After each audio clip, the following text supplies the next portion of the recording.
We left off on John chapter 18.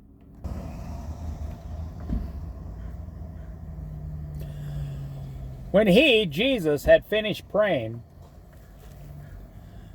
Jesus left with his disciples and crossed the Kidron Valley.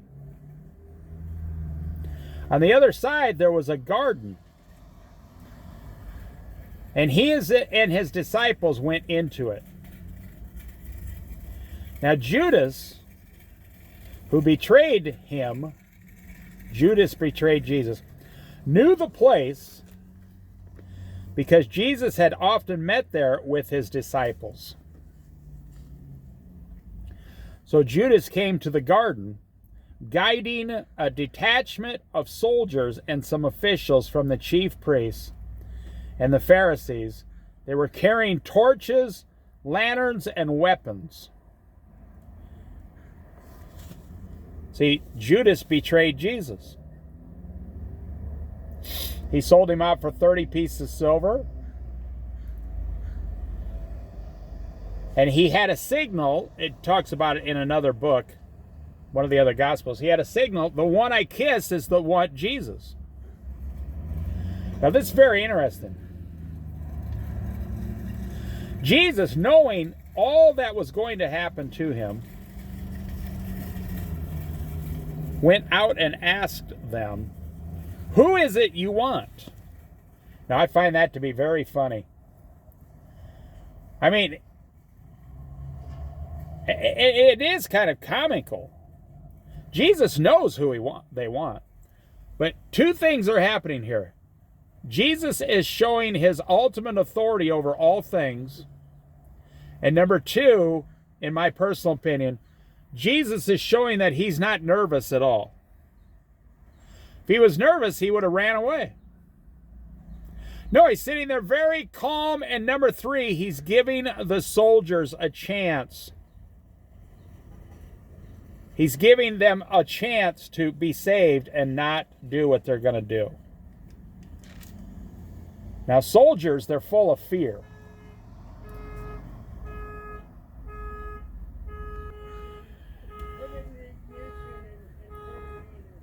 As soon as I start making this Bible study, someone's horn goes off, so I'll have to wait until it stops.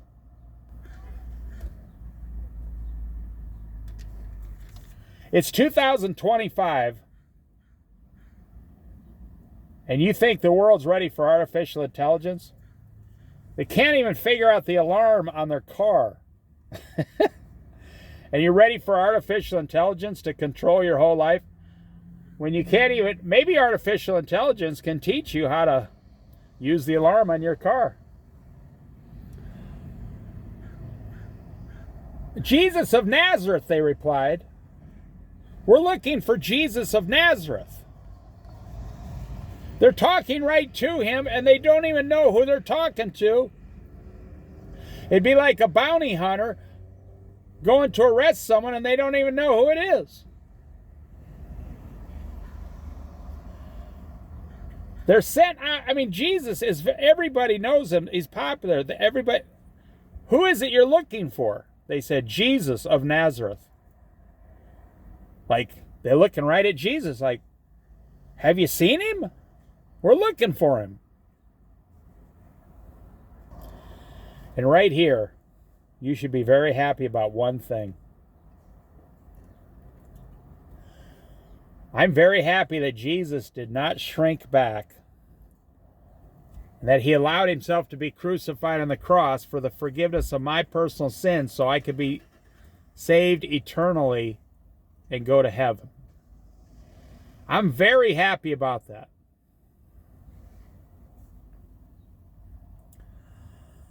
I am he, said Jesus, and Judas the traitor was standing there with them. When Jesus said, I am he, they drew back and fell to the ground. Jesus was not afraid of them. They were terrified of him. This is just my personal opinion, some kind of power happened there where Jesus, in his words, there's a detachment of soldiers.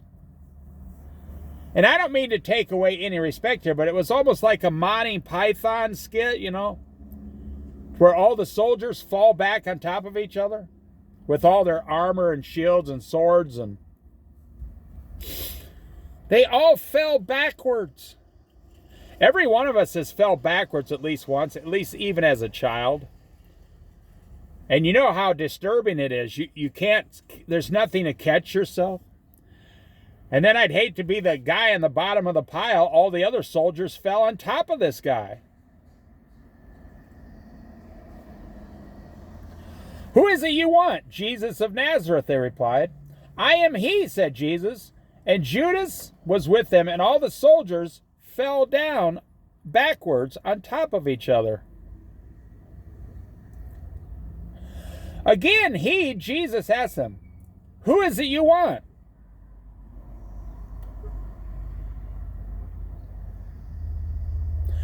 Who is it you want? Jesus of Nazareth, they said. So they got back up. You can hear all the clinging and clanging of the armor and the swords and the shields, and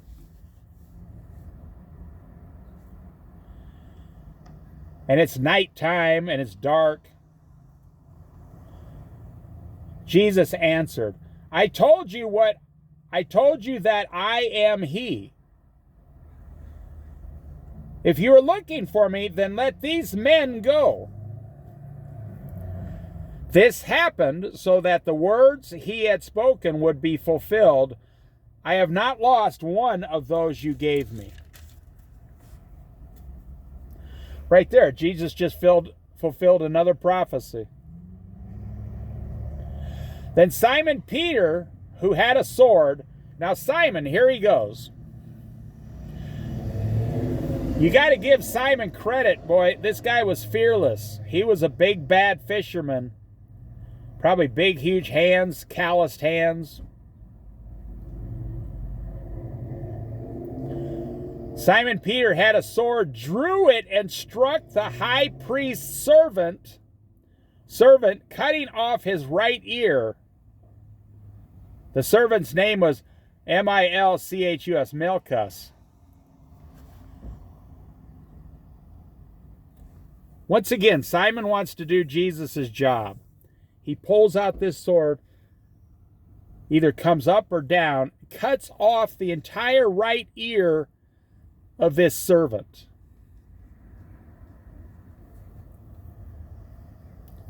But Jesus is saying,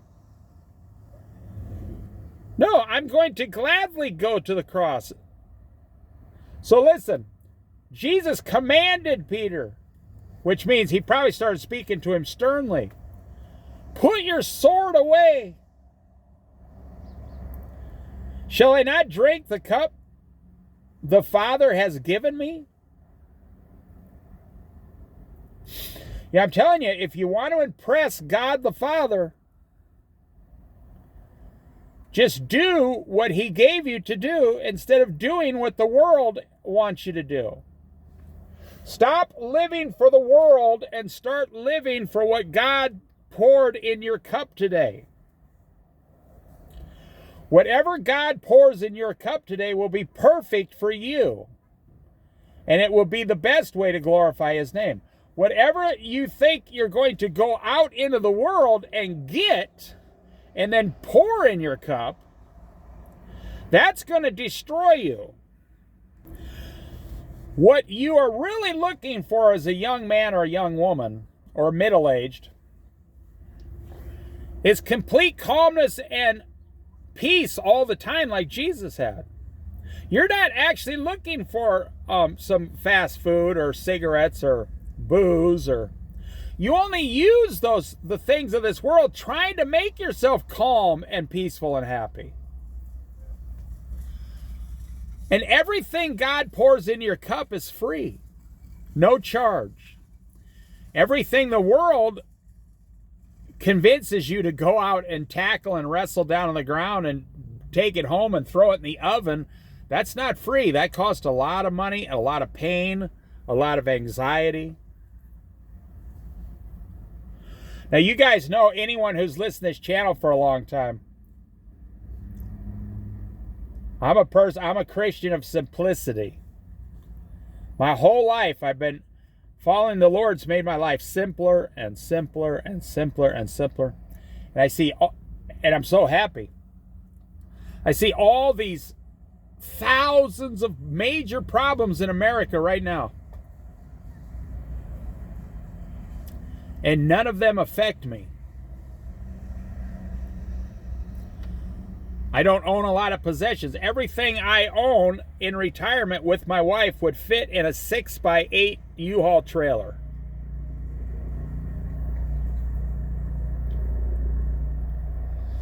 "63 years old, every single thing I own would fit in a 6x8 U-Haul trailer. I just lost 65 pounds. My whole life got easier and easier and easier as the years went by. And I mean, not easy. I have problems like everybody else, but when you're following Jesus, you'll notice he usually solves the problems for you. You see, you think you have to go out and get something and drag it home to better your life. No, you don't have to do that. That's something the world has convinced you of. See, Peter here, Peter 100% believes, I have a sword, I need to save Jesus right now. I'm going to save Jesus. We are all like Peter. We want to be the hero. We want to be the hero of our own story.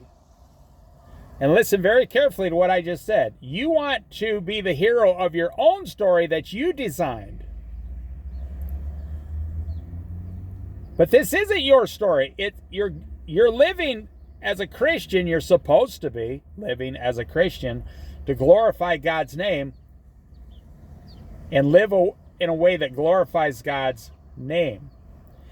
Oh, and I'm telling you, I'm not making this up. 90% of your problems will go away.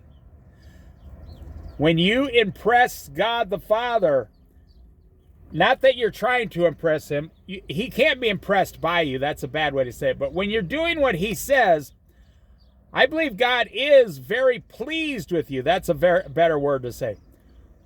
When you're pleasing your Father by doing what your Father asked you to do, kindly and gently and lovingly, then you want to please him, and then your life gets better in all these areas when you see everybody else's life falling apart.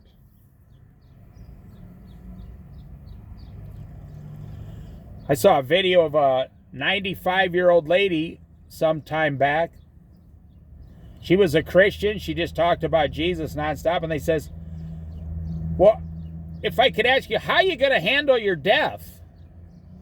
She said, well, I never thought I'd make it to 95. So she said, I lived my whole life with Jesus. I've lived in 3 different countries. I've had a husband for 70 years who passed away recently. I had great parents. God provided everything for me. I'm 95. She said, I'm not going to die. I'll be in heaven.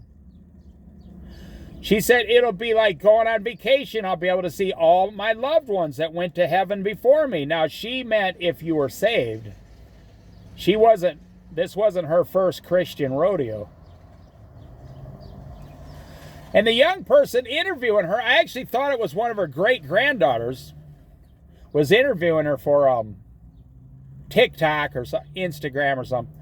They said, I just can't get over how peaceful you are, and you could die anytime.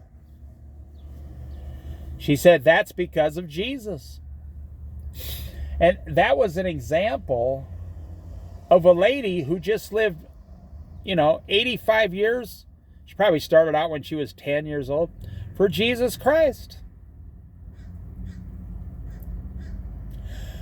Then the detachment of soldiers with its commander and the Jewish officials arrested Jesus. But they didn't overpower him. He went for the one thing you have to know here. He gladly went forward on willingly. Jesus knew all the believers, before you were even created. God knows whether you're going to believe in him or not, in Jesus, his son. Now, that doesn't mean you don't have free will. You have free will, but God already knows everything, so he knows, 6,000 years in advance who's going to say yes and who's going to say no. God knows everything. He already knew who would say no, and he already knew who would say yes. But he still gave you an entire life, 75 years to decide, I'm going to follow Jesus or I'm going to keep following this world. Don't you think it's funny? Like, a lot of you out there give worldly messages to the world. I want you to think about this for a minute. You give worldly messages to the world. The world has convinced you to give the world free advertising. You make all these videos, everywhere. YouTube, Instagram, TikTok, whatever they're called. The world has convinced you to make videos of the world. Now, I only make Christian videos of the beautiful area I live in, and food videos. Now, because I'm on a diet, so I show how you can lose weight. That's a Christian thing to do. All my videos are mostly about that. But 90% of people would never, ever make a Christian video. They'd never read their Bible. They'd never pray with their family. Ever. And all the videos they make are of like cartoons, themselves, selfies. Oh, look at the fancy ice cream I'm eating. It's worldly. 90% of it is worldly stuff. So I just wanted to bring that up. The world has convinced you to serve the world. And while you're serving the world, you're making free videos for the world to give the world free advertising. Which is kind of funny. And who is in charge of this world? The devil told Jesus, all the kingdoms of the earth are mine and I can give them to anyone I want. And Jesus did not argue with him. They said, are you a king? Jesus said, yes, I am a king. Rightly so for you to say I'm a king, but I'm not a king of this world. I'm not king of this world. When they came and tried to force Jesus to become king, he disappeared or whatever, slipped right through their... They're like, where'd he go? Jesus is going to come back for 1,000 years as King of Kings, and then heaven will come to earth for all eternity. That's where he will be our King and our Savior and our Messiah and our God and our friend.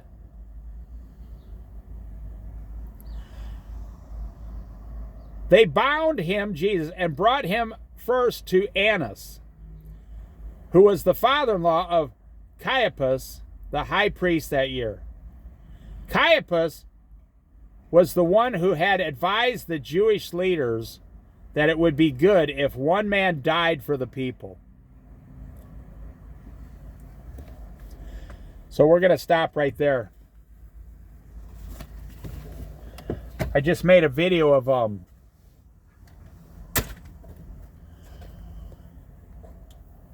the Lord's Prayer explained. You should go listen to it because you just don't understand. Every time you do something for the world outside of your family, your job, serving God, reading the Bible and praying and eating your food and enjoying, and then church, your Christian family, every time you do something outside of these 5 or 6 things that Jesus, in the book of Ecclesiastes, he spoke through King Solomon. There's only 5 or 6 things the Lord wants you to do on this earth, believe it or not. And that's how you become a successful Christian. You keep repeating those 5, 6, maybe 7 things over and over and over, and you just get more and more successful at the things of God. But the average person has about 15 things every day in the world. And I'm being kind saying it that way. They have about 15 things in the world every day. And like 1 or things about God or 0 things about God.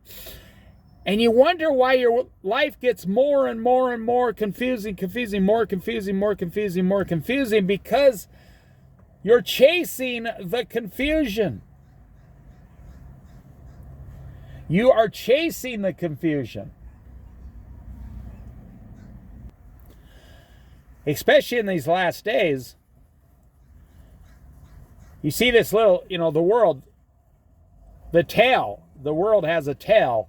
And then you chase the tail all day. And then you go home and take off your shoes and go, oh, I'm exhausted, man. I sure wish my life would become easier and simpler and less confused. But then you get up the very next day and run as fast as you can towards the tail of this world with more confusion. But you never catch it. It's like a cat or a dog. They never actually catch their own tail. And then, like a dog, they bite down on the tail. If they do catch, they bite down and then realize it's their tail and they just bit themselves. You see that on YouTube. They're like, oh, why did I just bite myself? So you're literally causing 100% of all your own problems, and Jesus is causing 0% of your problems. In fact, he's wanting to solve all of your problems because of his love for you.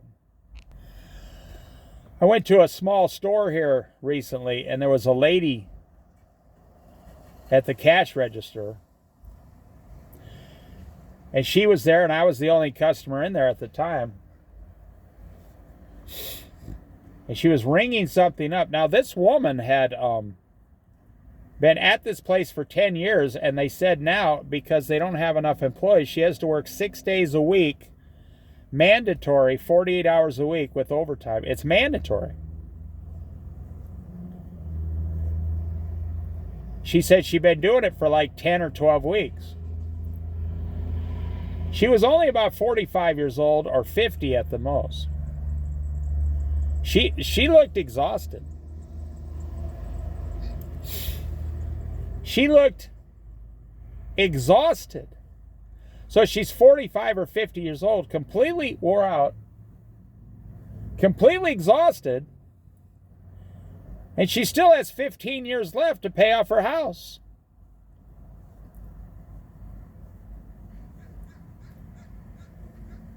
Because she's chasing the things of the world. And she's a very nice person. She's as nice as anybody I've ever met. But she looks real tired. I didn't tell her that.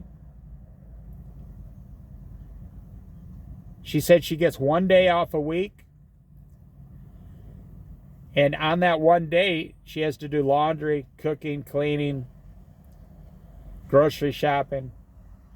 When you work 6 days a week, and then you got to get off work and go buy groceries for a half hour and stand in line with all the other 350 million Americans, and you got all this stuff going on,